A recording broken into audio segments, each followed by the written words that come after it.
कोपरगाव शहरामध्ये आदिवासी बांधवांचा भव्य मोर्चा। नुकताच हैदराबाद गॅझेटनुसार बंजारा समाजाला आदिवासी समाजाचे आरक्षण देण्यात यावे यासाठी बंजारा समाज आंदोलन करत आहे। आदिवासी बांधवांच्या वतीने त्यास विरोध केला जात आहे। कोपरगाव शहरात 29 सप्टेंबर 2025 रोजी भव्य मोर्चाचे आयोजन करण्यात आले होते।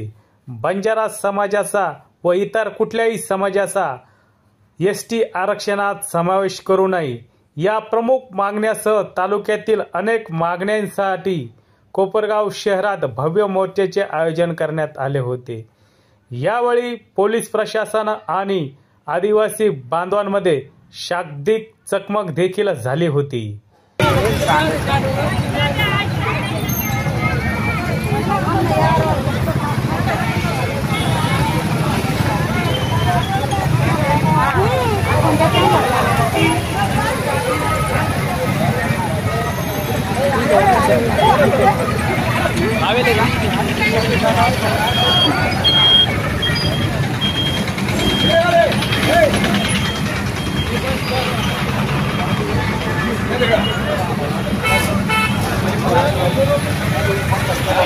अरे पब्लिक है ना, अपने अपने के साथ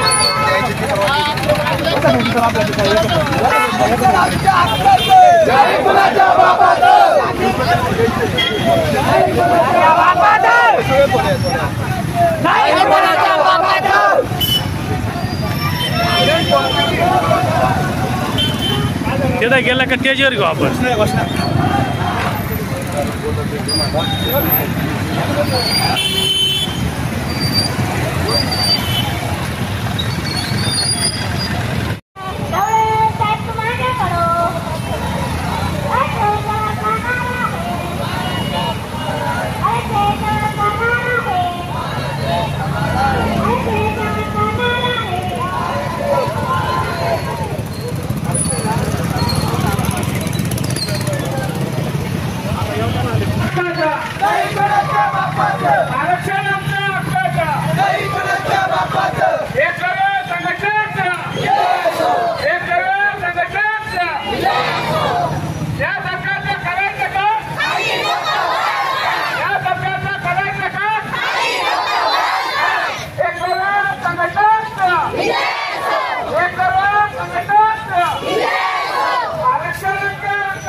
आपल्याला सर्वांना कल्पना आहे की गेले अनेक दिवसांपासून म्हणजे मराठा आरक्षणाच्या संदर्भामध्ये राज्य सरकारने हैदराबाद गॅझेट लागू केल्याच्या नंतर महाराष्ट्रामध्ये एक सामाजिक वातावरण बिघडायला सुरुवात झाली आणि बरेचसे अशी लोक ज्यांनी संविधानावरती भाषणे केली, संविधानाच्या संदर्भातले अभ्यासक बनवणारी लोक आम्हाला एसटी मध्ये आरक्षण द्या अशा पद्धतीची मागणी घेऊन महाराष्ट्रभर बंजारा समाज असेल, धनगर समाज असेल याचे आंदोलन सुरू. खरं तर आपण सगळ्यांनी बाबासाहेबांचे अनंत उपकार मानले की भारतीय संविधान मोठ्या अथक प्रज्ञानं बाबासाहेबांनी या देशाला 1950 साली दिलं. त्याची अंमलबजावणी झाली आणि ज्या दिवशी अंमलबजावणी सुरू झाले त्यात 1950 साली भारतातल्या वेगवेगळ्या जाती आणि जमातीचं आरक्षण सुद्धा निश्चित करून राष्ट्रपतीद्वारे अधिसूचना काढली 1950. काल परवा माननीय मुख्यमंत्री देवेंद्र फडणवीस साहेब एका धनगर समाजाच्या कार्यकर्त्याच्या उपोषणाच्या वेळी फोनवर बोलत होते आणि फोनवर बोलताना आपण सगळ्यांना एक प्रकारची आरोग्य सगळीकडे व्हायरल झाली. ते असं म्हणत होते की तुम्हाला द्यायची इच्छा आहे, धनगर समाजाला आरक्षण देण्याची इच्छा आहे, वेळोवेळी केंद्राकडे आम्ही तसा प्रस्ताव पाठवलेला आहे, परंतु केंद्रानं नाकारला, अनुसूचित जमाती आयोगानं नाकारला, हायकोर्टानं नाकारला, सुप्रीम कोर्टानं नाकारला. आम्हाला तुम्हाला द्यायची इच्छा आहे, पण एसटीचं आणि एससीचं आरक्षण हे संविधानिक आरक्षण असल्यामुळे आम्हाला ते देता येत नाही असं बोलतो. याचा अर्थ काय की आमच्या देवेंद्र फडणवीसाला अडचण काय आहे, बाबासाहेबांना दिलेलं संविधान, त्या संविधानामध्ये संविधानिक आम्हाला जर आरक्षण नसतं तर आमच्या देवेंद्र बाबांनी धनगरांना, बंजारांना सगळ्यांना आमचं आरक्षण वाटून दिलं असतं, कारण त्यांची ती स्वतःची इच्छा आहे.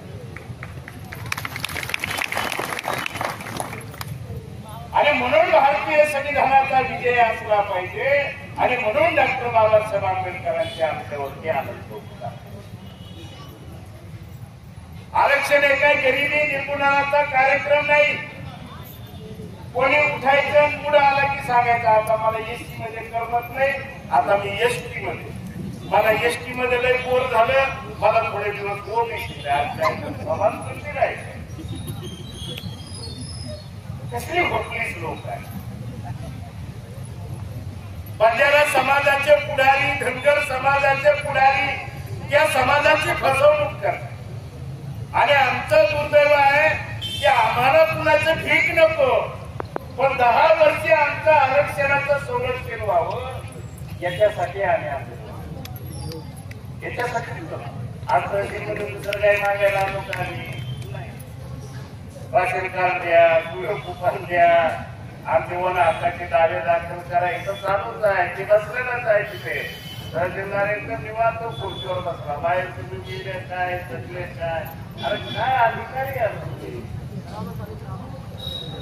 अरे मी तुमचा मान सन्मान करतो, तुम्ही शिकलेले आहात, सवरलेले आहात, ज्ञानी आहात, फार एमपीएससीची परीक्षा पास होऊन तिथं बसलेला आहात, तुम्ही जनतेच्या सेवेसाठी बसलेला आहात, तुम्ही प्रशासकीय प्रमुख आहात, तालुक्याचा तहसीलमध्ये तालुक्याचा न्यायदंड अधिकारी आहे, तालुक्याला न्याय देणारा सगळ्यात मुख्य अधिकारी आहे. खुर्चीवर बसले, बाहेर तुम्ही नेले काय, गेले काय, गाड्या आहे का, लोकांची बसण्याची व्यवस्था आहे का, किती मजबुरी अधिकारी. आमचा कुठला तरी एक पोलीस हवालदार बाबा म्हणता की मला आवाज तुमच्या बाबा, अरे बरं बाबा एवढं टेन्शन घेऊ, पीआयला बोललो म्हणलं तुम्ही जरा टेन्शन घेऊन नाही आमचे लोक टेन्शन मध्ये आता हे खरं आहे की त्याला किती मर्यादाच नाही तर दिवसा आपल्या रोडची अशी परिस्थिती मोठमोठाले पुढारी या तालुक्यात या जिल्ह्यात आहे कोणी साखर सम्राट कोणी शिक्षण सम्राट आणि सारे सगळे खड्ड्यात सम्राट झाले ते खड्ड्या सम्राट नाही. अरे तुम्हाला शिर्डी हे जागतिक पातळीवरचं तीर्थक्षेत्र आहे. देशभरातून लोक तिथे येतात. तुमची आबरू येशीला टाकली असेल देशभरामध्ये एवढी शरम तुम्हाला नाही लाजा तुम्हाला नाही. आणि तुमच्या अधिपत्याखाली असणारे अधिकारी आम्हाला विचारतात तुमच्या बापाचा रोड आहे का तुमच्या बापाची आमच्या बापाचे काय आमच्याच बापाचे आहे. अरे आमच्याच बापाचे आहे ना. आमच्या एका कार्यकर्त्याला सांगितलं हो आमच्याच बापाचे आहे कारण या देशाचा मूळ मालक आदिवासी आहे. देशाचा आद्य नागरिक या देशाचा आदिवासी आहे. जेव्हा परकीयांनी या देशावरती आक्रमणे केली जेव्हा परकीयांच्या विरोधामध्ये लढणाऱ्यांचे आणि वंशज आहे तेव्हा तुम्ही शिका हो आमच्या बापाची काय कारण आमचा बाप बाबासाहेब आहे ज्याला भारताला या देशाला संविधान दिलाय म्हणून तर तू नोकरीला बसला म्हणून तर तू अधिकारी लोकांच्या प्रती एखाद्या प्रशासनाची भावना काय हे आपल्याला या राज्य सरकारची आपल्या विषयीची काय भावना आहे हे आपल्याला समजून घेण्याची आवश्यकता. भारतीय जनता पार्टीच्या आणि त्यांच्या मित्र पक्षाच्या अनेक आमदारांनी पत्र दिले. तुम्ही पत्र वाचले सगळे बंजारा समाजाला आरक्षण द्या बंजारा समाजाला आरक्षण द्या धनगर समाजाला आरक्षण द्या. आमचं मत घेतो आणि आमचं आरक्षण दुसऱ्याला देतो. मग आता आपल्या आदिवासी पाड्यावर दिसतील का ते बिलाटीमध्ये कारण आता जिल्हा परिषद पंचायत समितीच्या निवडणूक आहे.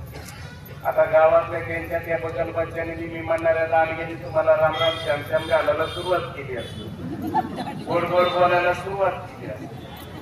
आता बिलावून येत असेल तर त्यांना आता इलेक्शनने अगोदर जेव्हा आपल्या आरक्षणवर गदा उठेल तेव्हा तुझ्या बापनं पत्र दिला मुख्यमंत्र्याला की बंजाराला आरक्षण देवानी तर आता कशाला ऐकायला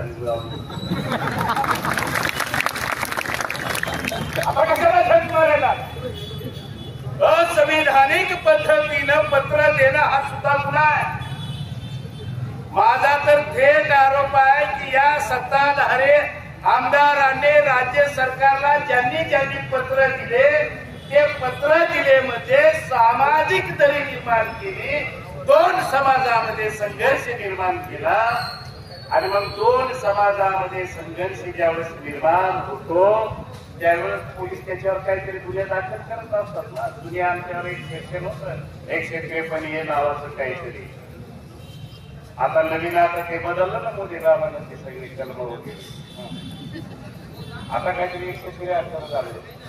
पण असे गुन्हे ते आमदारावर दाखल होत नाहीत का त्याच्यावर नाही होता कारण त्यांच्याकडे वास्तविक गोष्टी नाही त्यांनी काही केलं तरी आमच्या ठाकरे आज बाबासाहेब सांगतात की उद्या तिकडं वेगळंच सांगतात.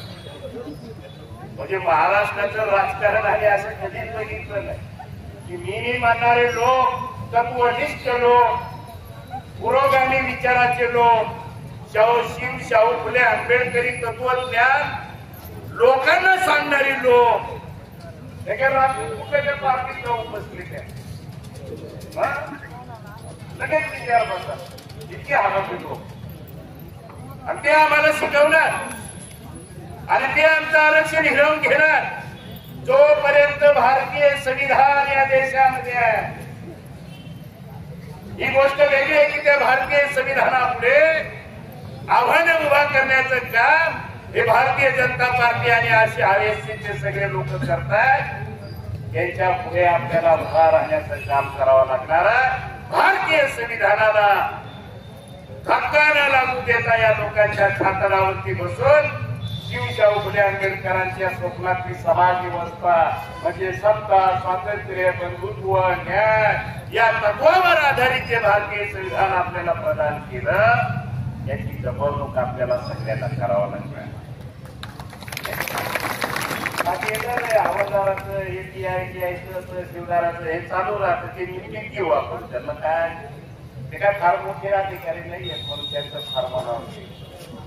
त्यामुळे असं गावातला कोतवाल नाही ते ना, कोतवाला ते सारखेच आहे. काय करतो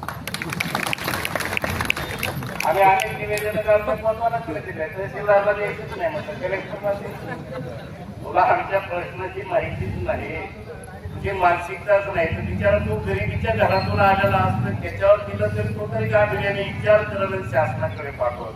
कारण तोही शासनाचा प्रतिनिधी, हेही शासनाचे प्रतिनिधी, त्याच्या देशात कोण. पण हे सुद्धा इथला दलित असेल, इथला आदिवासी असेल, इथला गरीबातला गरीब माणूस असेल, इथला शेतकरी असेल, इथला कष्टकरी असेल, या सगळ्यांच्या बाबतीमध्ये या सगळ्या प्रशासनाची नकारात्मक भूमिका आहे. हे सगळे व्यापारी वृत्तीचे लोक असणारे, अदानी अंबानी यांचं कर्ज माफ करणारे, यांना लोन देणारे, साखर कारखान्यावाल्यांना कर्ज देणारे, त्यांचं कर्ज माफ करणारे, त्यांच्या इनिपिनीच्या कसल्या चौकशी इन्कम टॅक्सच्या असणारे त्यांना माफ करणारे, आणि आमची भाडं खाणारे अशा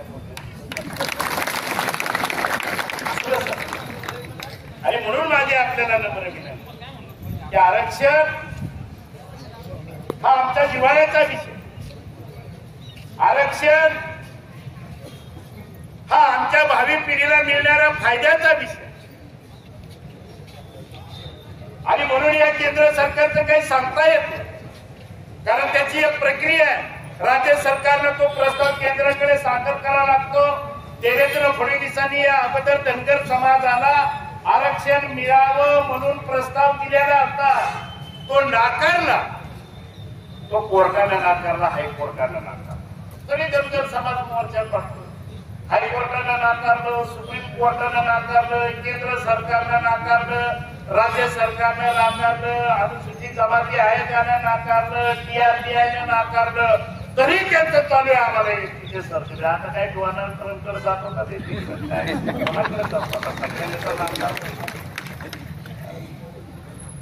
याचा अर्थ तुम्ही भारतीय संविधान मान्य नाही का तुम्हाला? हैदराबाद एजंट काय? मराठवाड्यातले 7 जिल्हे हैदराबादच्या संस्थानाच्या अधिपत्याखाली होते, म्हणजे निजामाच्या राज्यामध्ये होते. जसे इकडं इंग्रजांचं राज्य होतं तसं तिकडं निजामाचं राज्य होतं. आपलं जसं व्यवहार इंग्रजकालीन आहे तसं त्यांचं व्यवहार तिकडं निजामकालीन आहे. त्यांना निजाम चालला नाही, पण निजामाचे पुरावे आता चालू राहिले. हैदराबाद गॅजेट लागू केलंय. आमचं म्हणणं आहे ज्या दिवशी भारतीय संविधान अस्तित्वात आलं त्यावेळेस गॅजेट बिजेट सगळे छूट झाले, कागद झालेले. फक्त मराठा समाजाने हैदराबाद गॅजेट मध्ये कुणबी म्हणून ज्याच्या नोंदी आहेत तो पुरावा ग्राह्य धरावा आणि आम्हाला सर्टिफिकेट मिळावं. त्याने आरक्षण नाही दिलं, पुरावा म्हणून ग्राह्य धरावा. अशा पद्धतीनं त्यांची ती मागणी मांडली. आमचं इकडं बाजाराचं लगेच कुठलं आम्ही तेलंगणामध्ये आहे, आदिवासीमध्ये, आम्हाला इकडं महाराष्ट्रात आदिवासी तिकडं असं मग तुम्ही असं मग कर्नाटकमध्ये मराठा एसटी मध्ये आहे. माहित आहे तुम्हाला? कर्नाटक जिल्ह्यातल्या अनुसूचित जमातीची यादी जर आपण बघितली तर 35व्या क्रमांकावर, त्या यादीच्या 35व्या क्रमांकावरती कोडागू जिल्ह्यामध्ये मराठा आदिवासी मध्ये मोडतो. आमच्या इकडे जरा की भाऊ म्हणू शकतो, तिकडं आम्ही आदिवासी मध्ये आहे, इकडं आम्ही आदिवासी, असं नसतं. ते त्या त्या भागातली माणसं सामाजिक दृष्ट्या कसं जगतात, त्यांचं राहणीमान कसं आहे, ते मोठ्या समूहाशी अधिकता आहेत का, हे सगळ्या गोष्टी निकष पूर्ण केल्याच्या नंतरच डॉक्टर बाबासाहेब आंबेडकरांनी 1950 साली ह्या जाती नष्ट केल्या. आमचा एक धनगर नेता बोलला की स्पेलिंग मिस्टेक झाली म्हणजे बाबासाहेबांकडून. धनगर येत आहे ना, तर ते धनगरच आहे, पण स्पेलिंग मिस्टेक झाली तुम्ही बाबासाहेब तुझ्या त्या इंग्रजी शब्दाचा मराठी शब्दाचा हिंदी शब्दाचा डॉक्टर बाबासाहेब आंबेडकरांनी शोध लावला. एका दमात एवढ्या डिग्र्या मोजता येत नाही. ऑक्सफोर्ड युनिव्हर्सिटी जगातली सगळ्यात जुनी आणि सगळ्यात मोठी युनिव्हर्सिटी, त्या युनिव्हर्सिटीने सर्वे केला आणि जगातल्या टॉप मोस्ट बुद्धिमान लोकांची यादी तयार केली. त्याच्यात पहिलं नाव तथागत भगवान गौतम बुद्ध, दुसरं मोहम्मद पैगंबर आणि तिसरं डॉक्टर बाबासाहेब आंबेडकर. आणि बाबासाहेबांच्या नंतर पुन्हा दुसरा कोणी 100च्या यादीमध्ये भारतीय नाही, लक्षात ठेवा. फक्त बाबासाहेब. आणि हा मंदिर म्हणतो बाबासाहेब काय म्हणावा, किती वैचारिक निभावणी आहे, किती आव्हाने. पण अरे बाबासाहेबांना संविधान दिलंय, तुला संविधान दिलंय. त्या संविधानामुळे तू हे बोलू शकता. पण हे बोलताना तुझी जीभ घडून जायला पाहिजे होते की तू स्पेलिंग मिस्टेक. अगदी आराव जातीची पोट जात आहे. जेव्हा संयुक्त महाराष्ट्राची स्थापना झाली, वेगवेगळ्या राज्याची भाषावार प्रांत रचना झाली, त्यावेळेला त्या त्या जमातीची लोक त्या त्या राज्यामध्ये शिफ्ट झाली. इथं गोष्ट आहे, भाषावार प्रांत रचना झाली, काहीच नाही.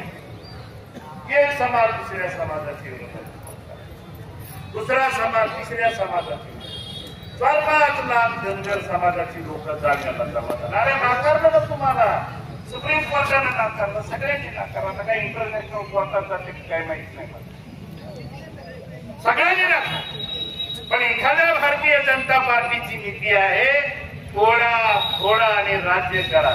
जी ब्रिटिशांची नीती होती तीच यांची नीती आहे. छोट्या छोट्या समाजाला, वेगवेगळ्या जातींना गाव पातळीवरती एक येऊ देऊ नका. यांच्यात सतत संघर्ष चालू ठेवा. म्हणून बंजारा समाज आमचा शत्रू नाही, धनगर समाज आमचा शत्रू नाही, पण आमच्यामध्ये संघर्ष लावणारा खरा आमचा शत्रू आहे. आणि त्याला येणाऱ्या निवडणुकीमध्ये आपल्याला धडा शिकवायचा, त्याला धडा शिकवायचा. पण आमच्यातही काही दलाल तयार झाले. आमच्या छोटे मोठे प्रत्येक तालुक्यामध्ये याला इकत घेतला एक पुढारी की त्याला एक पुढारी येतं. ते सगळ्या दलित आदिवासीमध्ये सर्रास खरेदी विक्रीमा संघर्ष चालू आहे. अशा दलालांपासून सुद्धा सावध राहायचं. लक्षात घेतलं. कोपरगाव तालुका हा पुरोगामी विचाराचा तालुका आहे. कोपरगाव तालुका शिवशाहू फुले आंबेडकरी विचाराचा तालुका आहे. कोपरगाव तालुका इथला दलित आदिवासींच्या चळवळींचा बाले किल्ला आहे. कोपरगाव तालुका इथल्या कष्टकरी शेतकरी कामगार लोकांच्या ताकदीचा पक्ष आहे. आणि मग हे सगळे धनदानगे, हे सगळे उद्योगपतीच्या दावणीला बांधलेले अदानी आणि अंबानीचे समर्थक तुमच्या आमच्यामध्ये झगडे लावून देत असतील तर कोपरगावचं नेतृत्व तुमच्या एखाद्या साध्या माणसाला करण्याची तयारी येणाऱ्या काळामध्ये आपल्याला करावा लागणार आहे. ते आपल्या युतीतून आपल्याला निर्माण करावं लागणार. महाराष्ट्राच्या विधानसभेमध्ये सुद्धा सर्वसामान्य माणूस विधानसभेमध्ये गेला पाहिजे. आणि त्याची ट्रायल घ्यायची असली तर जिल्हा परिषद पंचायत समितीच्या निवडणुका आलेल्या आहेत. कुणाचीच नको आम्हाला. जो झोपडीतला माणूस असेल, साधा माणूस असेल, पण दररोज तात्कालिक दुखवणाऱ्या प्रश्नांना मला मदत करत असेल तर त्याच्या पाठीमागे खंबीरपणाने उभा राहा. आणि कोणी त्यांची झेले घेऊन असे दलाल फिरणार असतील तर त्यांना फुटाळाने ठोका. अशा पद्धतीची एकी तुमच्यामध्ये निर्माण करा. अशाच पद्धतीची एकी तुमच्यामध्ये निर्माण करा. आणि हे सगळ्या तरुणांनी केलं पाहिजे. पण आमचा तरुण काय तेव्हा भाऊ बोलले की आरक्षण मिळणार, तेव्हा भाऊ बोलला कारण संविधान अडचण आहे त्याच्या पुढे. देवा भाऊ याच्यासाठी देवा भाऊ कायद्याच्या पुढे बोलवतात. कायद्यापेक्षा या देशाचा मोदी मोठा नाही तर देवा नाही पाहला. देवा भाऊ काय असा स्पेशल पीस नाही स्वर्गातून पैदा झालेला. कायदा इथं सगळ्यांना सारखा आहे, तुम्हालाही सारखा आहे, देवा भाऊला सारखा आहे, मोदी दादालाही सारखा आहे. आणि भारतीय संविधानाच्या 342 मध्ये आणि त्याच्यातही अनुसूची 5 मध्ये आणि अनुसूची 6 मध्ये डॉक्टर बाबासाहेब आंबेडकरांनी आदिवासींच्या बाबतीतले जे प्रावधान करून ठेवले तो हक्क जगाच्या पाठीवरती कोणीही नष्ट करू शकत नाही आणि म्हणून तुम्ही काळजी करण्याची गरज नाही. तुमच्या आदिवासीमध्ये कोणीही घुसखोरी करणार नाही. पण करण्याची मानसिकता ज्या लोकांची आहे त्यांना माफी काढल्याशिवाय स्वस्थ बसायचं नाही. एवढीच विनंती मी आपल्याला या ठिकाणी. आरक्षणाचाच प्रश्न नाही तर आपल्या आदिवासी समाजाचे प्रलंबित प्रश्न घेऊन आलेला आहोत. तरी आपल्या आदिवासी समाजाच्या वेगवेगळ्या प्रकारचे जे प्रश्न आहेत, कागदपत्राचे जे प्रलंबित प्रश्न आहेत, आज तहसील कार्यालयामध्ये धूळ हात पडलेले आहे. आजही भारताला स्वातंत्र्य मिळून 76-77 वर्ष उलटून देखील आजही आदिवासी समाजाचे मूळ प्रश्न सुटलेले नाही. ते सुटलेले नसतानाच जे संविधानाने आपल्याला मूलभूत अधिकार दिलेले आहे आरक्षणारूपी, त्यावरती विविध समाजातील लोक घालाघाल पाहत आहेत, आपल्या घुसखोरी करून पाहत आहेत. मित्रांनो, जे प्रलंबित प्रश्न आहेत, अन्न वस्त्र निवारा, हेच आजवर सुटलेले नाही. तर आज आरक्षणावर देखील घाला घालून ती हिसकवण्याचा प्रयत्न इतर समाज करत आहे. तर या ठिकाणी जे शासन समाजामध्ये ती निर्माण करण्याचं काम करत आहे. मी या आजच्या मोर्चाच्या प्रसंगी शासनाला एकच प्रश्न विचारतो. आमच्या ताटातला दुसऱ्यांदा आणण्या अगोदर आदिवासी समाजाचा इतिहास एकदा पुन्हा, इतिहासाचे पाने एकदा पुन्हा उचलून बघा. ब्रिटिशांनी याच आदिवासी समाजाला दरोड्याचा चोर म्हणून वर्ग 2ची जात म्हणून घोषित केलेला आहे. पुन्हा एकदा जर आमच्या ताटातलं तुम्ही हिसकावण्याचा प्रयत्न करत असाल तर याद राखा, पुन्हा एकदा आम्हाला नंबर 1च्या यादीमध्ये यायला लावू नका. आमच्या ताटामध्ये तुम्ही हिसकावण्याचा प्रयत्न करत असाल तर नक्कीच आम्हाला आमच्या लेकराबाळांची उपजीविका करण्यासाठी, त्यांचं उज्ज्वल भविष्य घडवण्यासाठी पुन्हा एकदा आम्हाला रणांगणामध्ये येऊन चोऱ्या दरोडे करण्यात टाकल्याशिवाय आम्हाला दुसरा पर्याय उरणार नाही, याची देखील आपण दखल घ्यावी. आज या आरक्षणाच्या माध्यमातून आज कुठंतरी आदिवासी समाज छोट्या मोठ्या नोकऱ्या करून पाहत आहे, शिक्षण घेऊन पाहत आहे, शासनाच्या योजना घेऊन पाहत आहे.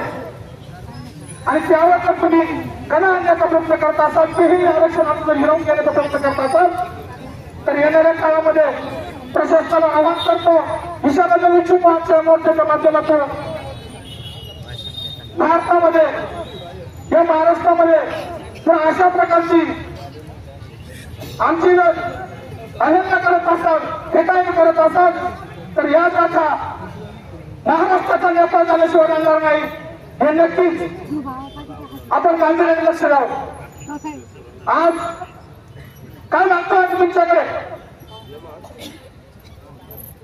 आमच्या मूलभूत गरजा, अन्न वस्त्र निवारा, ते हाही पूर्ण करता येत नाही तर नका करू, परंतु भात खावं आमचं जे आरक्षण आहे हे तर तुम्हाला देण्याचा प्रयत्न करू नका. काय मागतो आम्ही तुमच्याकडे? अरे ज्याच्या आरक्षण ज्या आमच्या बापांनी, डॉक्टर बाबासाहेब आंबेडकरांनी जे आरक्षण, जे संविधान आम्हाला निर्माण करून दिलंय, तेही तुम्ही हिरावून घेण्याचा प्रयत्न करत आहात, समाजामध्ये वाद लावण्याचा प्रयत्न करत आहात. या ठिकाणी मी आपण सर्व आदिवासी समाजाला आवाहन करतो, मित्रांनो, आता आपल्याला घरात बसायची नाही तर रस्त्यावर जायची वेळ आली आहे. आणि हे प्रशासन, हे सरकार, हे घेण्याच्या काबिलीचं सरकार जर आपल्याला अशाच प्रकारचे अन्याय अत्याचार करण्याचा प्रयत्न करत असाल तर मित्रांनो, मी तुम्हाला आवाहन करतो, माननीय नामदार शिवाजी डोळे साहेबांच्या नेतृत्वाखाली येणाऱ्या काळामध्ये एक राष्ट्रीयव्यापी आंदोलन आपण उभं करू आणि या प्रशासनाला या शासनाला त्याची जागा दाखवल्याशिवाय राहणार नाही, यासाठी आपण प्रयत्न करू.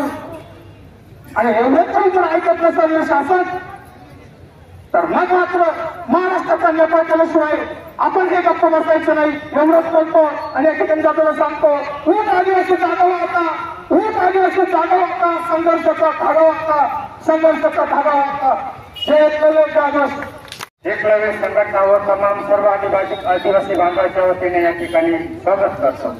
मित्रांनो, गेली अनेक वर्षापासून या राज्यामध्ये आरक्षणाची एक हिंगी पेटली, ज्यामध्ये अनेक समाज लाखोंनी करोडोंनी या ठिकाणी मोर्चे निघाले. मित्रांनो, महाविकास आघाडीचं सरकार असताना या ठिकाणी याच राज्यकर्त्यांनी आदिवासींमध्ये घुसखोरी करण्यासाठी धनगर समाजाला समाविष्ट करा म्हणून अशा शिफारसी दाखल केल्या. त्यानंतर या ठिकाणी हैदराबादच्या गॅजेटनुसार बंजारालाही आदिवासीमध्ये समाविष्ट करा. ही त्यांनी आदरणीय राज्याचे मुख्यमंत्री देवेंद्र फडणवीस यांनी केली आणि बंजारा समाजाला आदिवासीमध्ये समाविष्ट करा अशी लढाई पेटून दिली. मित्रांनो, या ठिकाणी फडणवीस सरकारला हे माहिती आहे, मराठा समाजाला हे आरक्षण देता येणार नाही, पहिलं बंजारा समाजाला मध्ये घालावं लागेल. बंजारा समाजाला आरक्षण देता येणार नाही तेव्हा मराठा समाजाला हिरावलं जाईल. ही भूमिका या फडणवीस सरकारने या ठिकाणी स्पष्ट दिसून येते. मित्रांनो, 12 जून 1989 राज्य सरकारने केंद्र सरकारला शिफारसी केला की बंजारा समाज यांना आरक्षण द्यावं, पण राज्य सरकारने 6 नोव्हेंबर 1981 पुन्हा जो प्रस्ताव दिलेला होता तो रद्द केला की आदिवासीचे शिक्षण या ठिकाणी बंजारा समाज पूर्ण करू शकत नाही. आदिवासीमध्ये घ्यायचं असेल तर प्राचीन जीवनमान कोकणी कल्पितना मागासलेला 50 केलं आणि ही संस्कृती पूर्ण करावं लागते, तेव्हा आदिवासीमध्ये समाविष्ट करता येते. ही भूमिका राज्य शासनाच्या लक्षात आली तेव्हा बंजारा समाजानं आपली भूमिका ही पाठीमागे घेतली आहे. पण या राज्याचं निर्णय काढण्याचं सरकार या ठिकाणी आमच्यामध्ये घुसखोरी करण्याचा करू पाहतोय.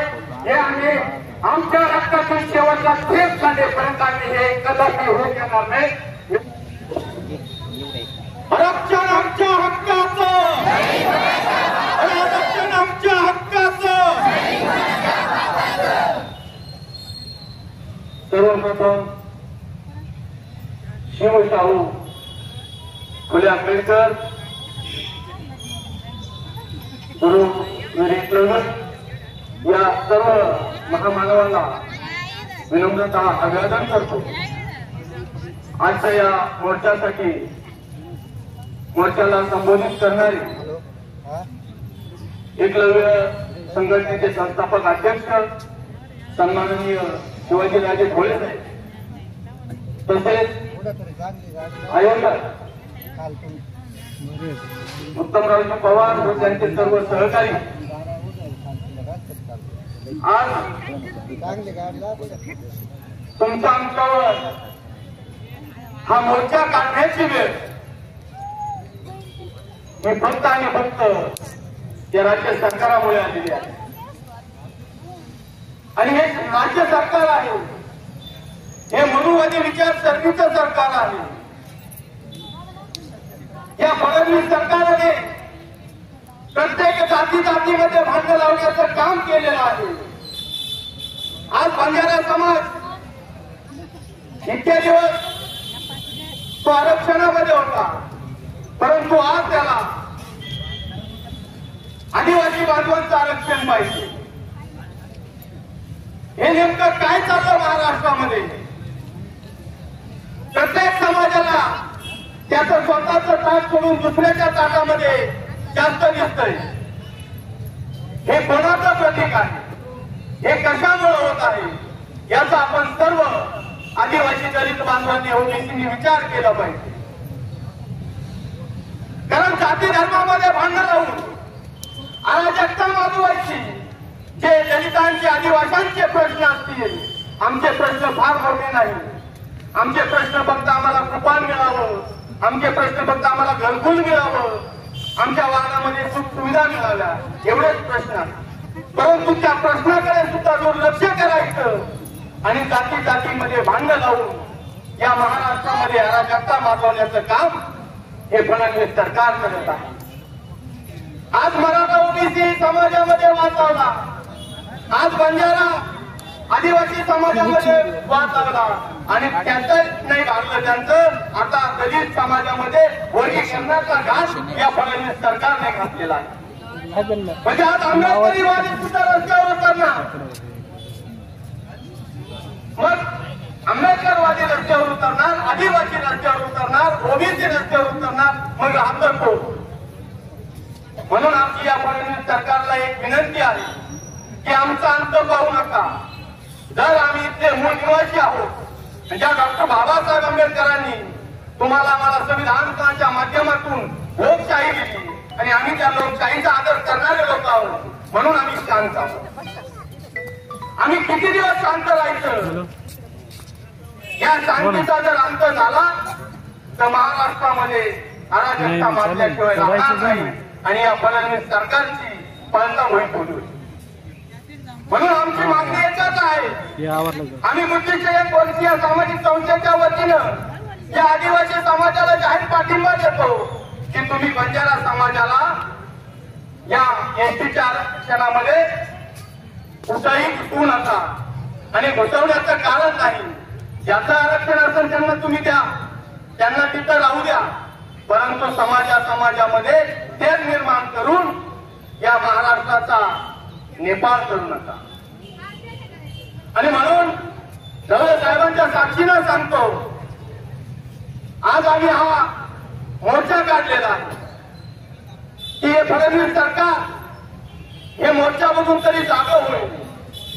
जर जागा होत नसेल तर तुम्हाला आम्हाला रस्त्यावरची लढाई लढावी लागेल. आपल्या पूर्वजांनी रस्त्यावरच्या लढाया लढल्या. फक्त माझं तर म्हणणं आहे, हे जे फडणवीस सरकार आहे हे फक्त लोकसंख्येला घालवतं आणि तुमची आणि आमची लोकसंख्या काही कमी नाही. जर आम्ही रस्त्यावर उतरलो त्यांना महाराष्ट्रात सुद्धा फिरू देणार नाही, एवढं त्यांनी डोक्यात घ्यावं. आणि जे हा जो चुकीचा पायटा पाडत आहे त्याच्यावर त्यांनी दुरुस्ती करून एसटी समाजाला ओबीसीला सर्वांना न्याय देण्याची भूमिका त्यांनी घ्यावी. कोणामध्ये कोणा घालून वाद पेटू नये अशी मी या महाराष्ट्र सरकारला विनंती करतो. आणि जर असं पुन्हा केलं तर तुम्हाला पळता होळी होईल, एवढंच मी बुद्धिशयन कोर्टच्या वतीनं आज नमूद करतो. आणि पुन्हा एकदा या एकलव्य आदिवासी समाजाने जो मोर्चा काढला त्याला मी बुद्धिशयन कोर्टच्या सामाजिक संस्थेच्या वतीनं जाहीर पाठिंबा देतो. इथं बऱ्याच मोठ्या लोकसंख्येने जमा झालेला माझा आदिवासी समाज हा एसटी आरक्षणासाठी लढतो. याचं कारण काय का आमच्या आरक्षणामध्ये हे 66% आरक्षण आहे, तर या आरक्षणामध्ये बंजारा समाज व इतर काही जाती आहेत त्या भरपूर आहेत का ज्यांना असं वाटतंय की आम्हाला या एसटी वर्गातून आरक्षण मिळावं. हे कदाचित होऊ शकत नाही, कारण की डॉक्टर बाबासाहेब आंबेडकरांनी हे आम्हाला घटनेत देऊन दिलेलं आरक्षण आहे. पण तरी काही जे मुख्यमंत्री आपल्या या महाराष्ट्राचे यांनी राज्य सरकारला जे निवेदन केलेलं आहे की ह्यासाठी तुम्ही एसटी प्रवर्गामध्ये यांना आरक्षण द्या, हे काही त्यांच्या बापाची काही ते नाही. कोणी कोणी आरक्षणामध्ये निर्णय करतात. हे जे आरक्षण आहे हे आपलं कायम स्वरूपाचं टिकाऊ आरक्षण आहे. तर यासाठी आपल्याला खूप मोठी अशी लोकसंख्या निर्माण करायची आहे. कधी या आरक्षण वाचवण्यासाठी आपल्याला खूप मोठी मदत झाली पाहिजे. तर ही मदत आपल्याला कशा स्वरूपानं होणार आहे, तर सगळ्यात पहिल्यांदा आपल्याला आपला समाज हा पहिले निर्व्यस्ती करावा लागणार आहे. तर आपल्या पुढे काहीतरी विकास होणार आहे. जर आपण जर समजा निर्व्यस्ती जर झाला नाही तर असं समजा की आपण आज एवढे तर पुढच्या 10 वर्षानंतर मला वाटतं की याच्यात 50% सुद्धा असू शकतात. याचं कारण काय का आपले मुलं कुठल्या एका करता शिक्षण नाही घेतले, हे फक्त व्यसनाच्या आधी घातलेलं आहे सरकारने. तर मी काही निषेध करू शकतो या सरकारचा का तुम्ही या जे तुम्ही आमच्या समाजाला हे काही प्रश्नाच्या आधी टाकत आहे तर कृपया करून अशा काही प्रश्नाच्या असतील तर तुम्ही बंद करा.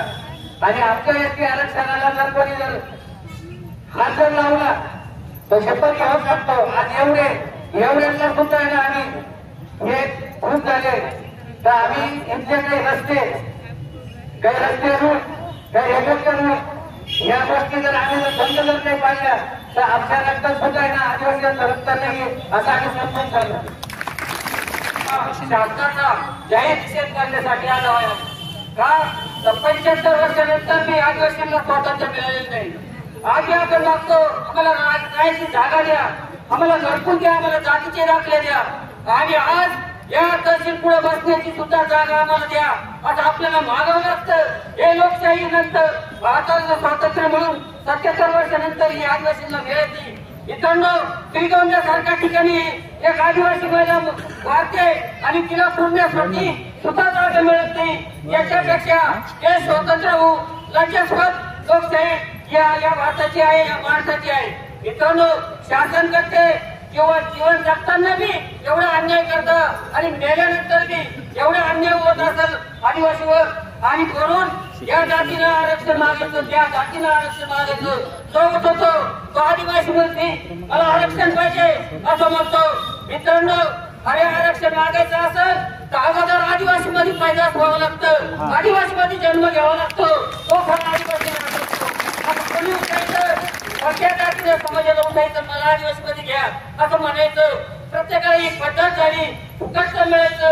आज बोगस जवळजवळ लाख 2 लाख लोक जर आमच्या आदिवासींच्या टाक्यावर सर्व्हिस मिळून बसते आणि खुर्च्या मिळवल्या, तहसीलदाराची मिळवली, PSIची मिळवली, डॉक्टरची मिळवली, कलेक्टरची मिळवली. आज आमच्या समाजाच्या जातीच्या दाखल्यावर आज बोगस आदिवासी म्हणून जर नोकरी मिळवत असेल तर शासनाचा या निषेध करतो. आणि कुठल्याही समाजानं आदिवासींची मला आरक्षण पाहिजे अशी म्हणायची लाज वाटत असेल तर त्यांनी अगोदर आदिवासीमध्ये जन्म घ्या, नंतर आदिवासींचा जातीचा दाखला मागा आणि आरक्षण मागा एवढंच विनंती मी शासनाला करतो. आणि जर एवढं जर शासन किंवा कुणी हैदराबाद गॅजेट लागू करत असेल तर आदिवासीमध्ये बंजारा समाजाला हैदराबाद बजेट लागू नये मित्रांनो. आणि इथून पुढे जर शासनाला मोर्चे काढून देतो लागत नसेल तर तुम्ही सांगतो बरोबर. जर गलुंगी आलेला असेल जर धनुष्यबाण आणत असेल तर रस्त्यावर उतरून आपल्याला ते सुद्धा चालू करावं लागेल एवढेच शासनाला हे करतो आव्हान करतो आणि माझे 2 शब्द संपवतो. सगळ्यांना जे आदिवासी आज या ठिकाणी आरक्षणच्या विषय अनेक समाजाचे लोक रस्त्यावर उतरून आपल्याला आरक्षण मागत आहे. पण आरक्षण मागणं एवढी सोपी गोष्ट नाही आहे. कारण आरक्षण जर मागायचं असेल तर पहिले भिलाच्या पोटी जन्म घ्यावा लागतो आणि मग आरक्षण मागावं लागतं. सरकारला सांगून देतो, सरकारला एकच सांगणं आहे माझं की जोपर्यंत शिवाजी ढवळे या महाराष्ट्रात आहे तोपर्यंत तुम्हाला आरक्षण कुठल्याही समाजाला देता येणार नाही. जातीवाद तुम्ही लावताय, जातीवाद हा 3 बायकाचं सरकार लावते. या सरकारला मी सांगून देतो तुझी अशी तशी जित पैदा आहे. पण आम्ही या जंगलाचे रहिवासी आहेत, या देशाचे मूळ मालक आम्ही आहोत. आणि जर आमच्यात कोणी घुसखोरी करत असेल तर त्याला रस्त्यावर टाकून मारल्याशिवाय आम्ही सोडणार नाही. याला आम्हाला आदिवासी म्हणतात. आम्हाला आमची अशी तशी पैदाच नाही. आम्ही समोरून वार करतो, आम्हाला मागून वार करण्याची ताकद नाही. आमच्या ताकदीला कोणाची ताकद भिडू देणार नाही. आणि आलेल्या काळामध्ये मी सगळ्या आदिवासींना सांगते एकजुटीनं राहिलं पाहिजे. एक नवे संघटना त्या महाराष्ट्रात नाही पण अख्ख्या राज्यात बांधली पाहिजे. एकाच मनामध्ये एक शिवाजी राजे ढवळे आणि ते ढवळे साहेब आज अख्खा महाराष्ट्र फिरत आपले प्रत्येक तालुक्यांमध्ये आपले मोर्चे लावून आरक्षणासाठी मागण्या मागत आहेत.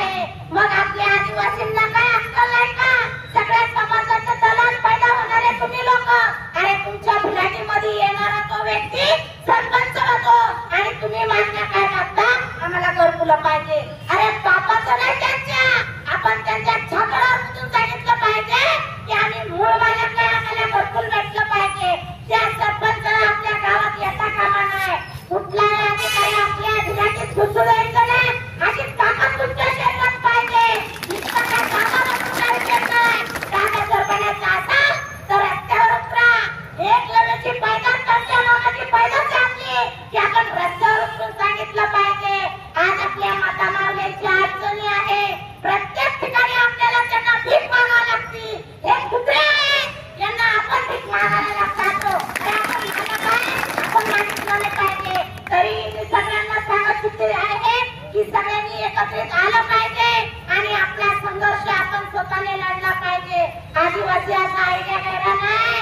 आदिवासी हा देशाचा मालक आहे आणि देशाच्या मालकाला कोणाची परवानगी घ्यावी लागत नाही. भावांनो, आज तुमचे सगळे एवढे नैतर्य माझे दादा आहेत आणि त्या अधिकाऱ्याकडे भीक मागताय. छत्रपती शिवाजी महाराज, डॉक्टर बाबासाहेब आंबेडकर हे गौतम जगा सगळ्यांना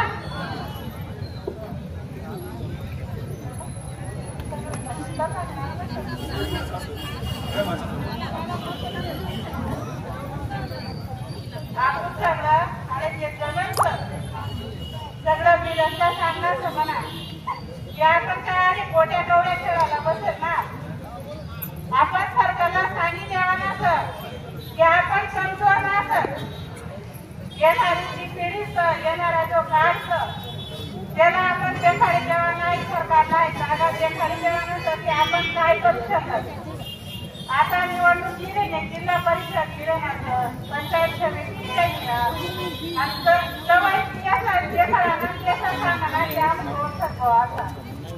आपण काय सगळं भीक मागणार आहे ना सर. आपल्या हक्काचं म्हणून आपण मागितले ना पाहिजे.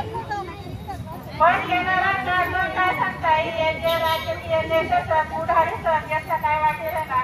जवळ आपण याचा मत देत, आपण याचा निवडी आणत जवळ हे बंदीचा नाही काय. आपण एवढा आदिवासी होईचा आणि आपला जीवन एवढ्या मारत आपण जर याचा उद्देश डोक्यावर ठरला ना तर एक ना काही होणार ना, निवडी येणार ना.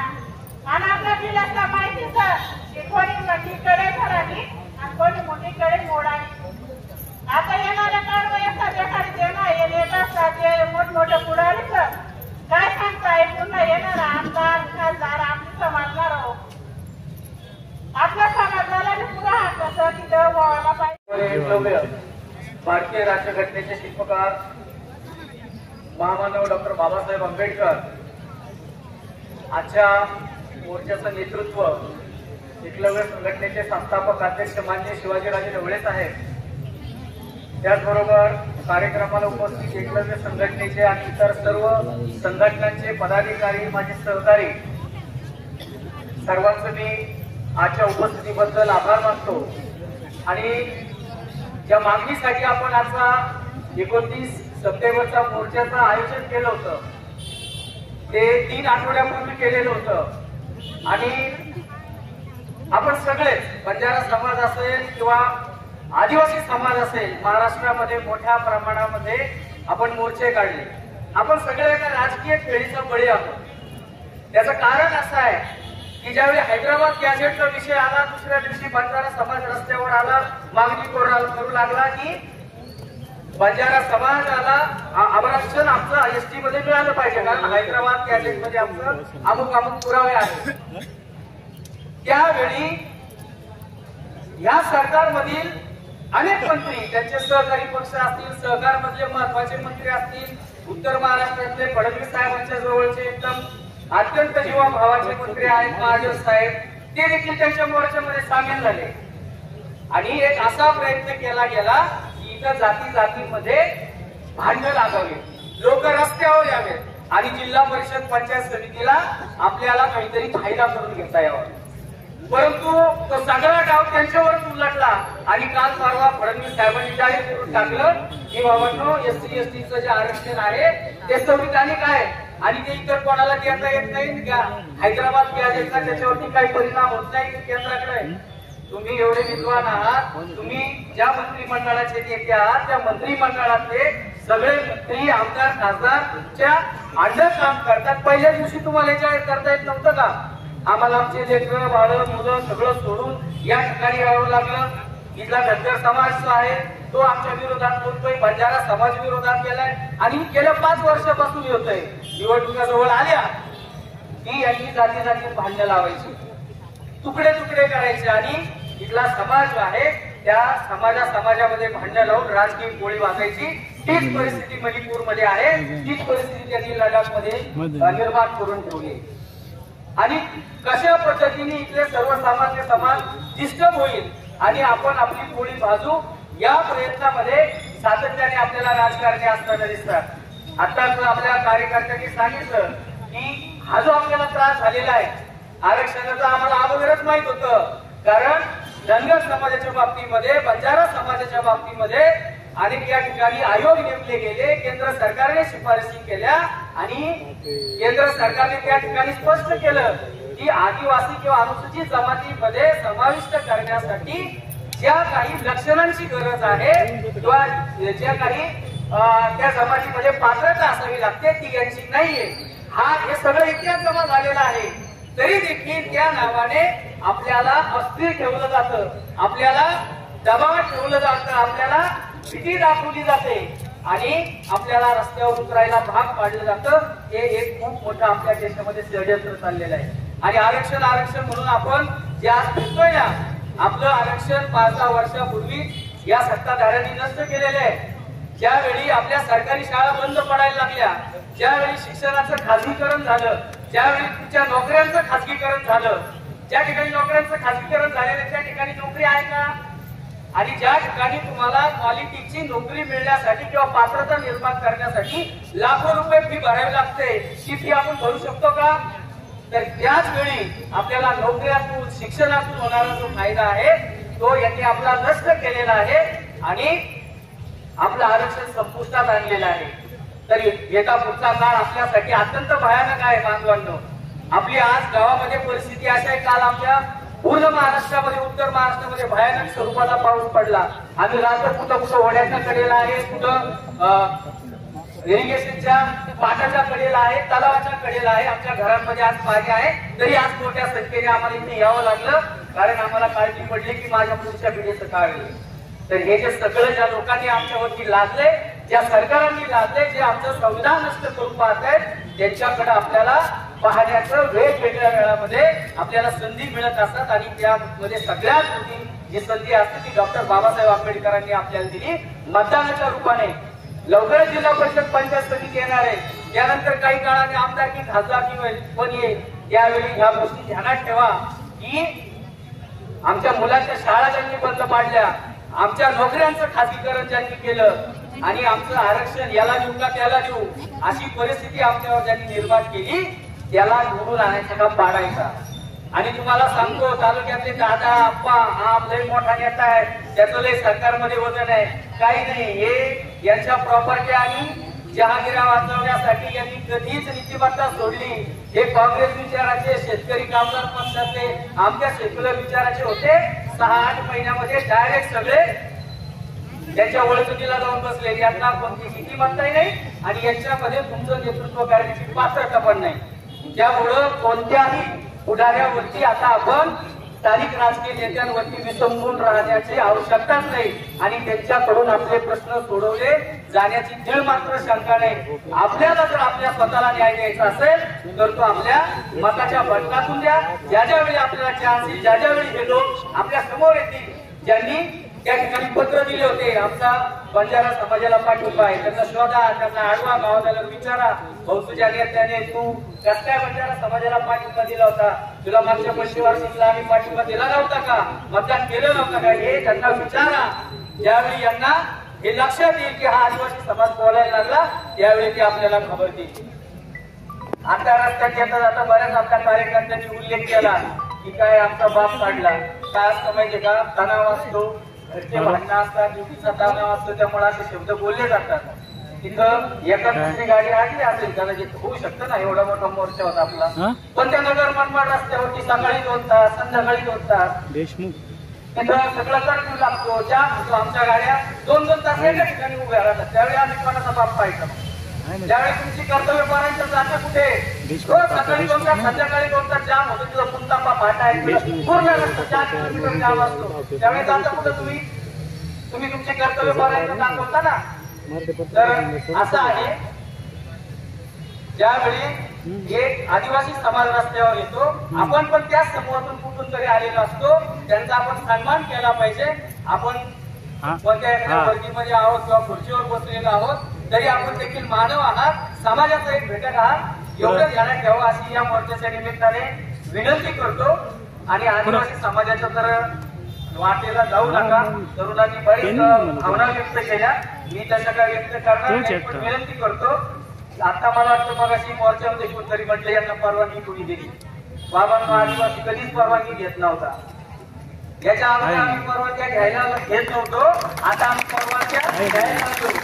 कारण आम्ही बाबासाहेबांचं संविधान शिकलो, बाबासाहेबांचा विचार मानतो, आम्ही लोकशाही मानतो, म्हणून आम्ही परवानग्या घ्यायला तुमच्याकडे आम्ही परत येऊ तुमच्याकडे परवानगी घ्यायला. द्यायचा नाही द्यायचा विषय तुमचा आहे, पण आमचे कार्यक्रम होणार आणि आमचे आंदोलन होणार हा माझा शब्द आहे. आहे की नाही?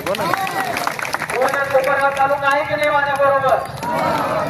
परत एकदा एक घोषणा देतो, आरक्षण आमच्या हक्काचं, आरक्षण आमच्या हक्काचं. जय आदिवासी जिंदाबाद. धन्यवाद. आपण त्यांचे असं धन्यवाद राजनीती प्रकल्प शिर्डीला यावं या मागणीसाठी निवेदन या ठिकाणी दिलं नाही. त्याबरोबर आपण जे उपस्थित घेतलं ते परवानगी करूया यांचा पुतळा या ठिकाणी पुनर्नवीन व्हावा म्हणून या ठिकाणी हे आंदोलन या ठिकाणी घेण्यात आलं. कारण यात्रा भ्रष्टाचार संविधानामुळे असं एक बसलेलं आहे. तर या ठिकाणी विनंती करतो बंजारा समाजाला तर आपण सांगता आम्ही आदिवासी मध्ये आम्हाला घ्या होत नका. त्या मागचे आम्ही घरपोच शाळे किती मोठी असतात आपण जर बघितलं या ठिकाणी आपल्या आदिवासी होत जे जाळे आणलेत ना मासे आम्ही कसे धरतो डोंगरात हजारो खेकडे कसे धरतो तो पहिले तुम्ही शिका मला आदिवासी मध्ये या. पहिले हे बघा शाळे कसे असतात शिकत कशी करायची. ज्या वेळेस आदिवासी शिकार जातो ना तो कशी शिकार करतो, वागून कशी लावायची, तसं कुणी कसं पाहिलं त्याचे निशाण कसे त्याच्यावर हातच घेतात पण स्वीकार करतो. अरे बरोबर ते स्वीकार करून पेटवर केलं ना. म्हणून सांगतो आदिवासीची जी परंपरा आहे आज खेळ आदिवासी आकडा आहे हेच डोक्यापासून पहिलं बोललं हे झाडं कसं असतं, हे झाडं कसे असतात हे पहिलं शिका. खेकडे कशी धरायची नाही तर खेकडे झालं असं त्याचे दोन मोठे असतात. म्हणून घराच्या आधी राहू नका. तुम्ही तुमचं बघा आम्ही कोणाच्या आरक्षणाची घुसखोरी करते नाही, आम्ही कोणाच्या वाट्यात जाते नाही, पण जर आमच्या वाट्याला गेलं तर आम्ही कोणा सोड केली नाही. आणि ही सुद्धा ठेवून या ठिकाणी राहूद्या भाऊ सकाळी 9 दिवस करतो तर इथल्या प्रशासनाने आम्हाला सांगितलं गुन्हे दाखल करू. ही पहिली वेळ नाही आहे. साहेबांनी आम्हाला दाखवून दिलेलं आहे. सरकारने सुद्धा सांगितलं तर कोणी किती मोठा असेल तो त्याचा घासा. पण ज्या वेळेस संविधान घेऊन त्याच्या माध्यमातून तुम्ही उभा असाल ना तर त्याचा घासा मोठा असं लिहिलं नाही. संविधानाचा मोठा नाही.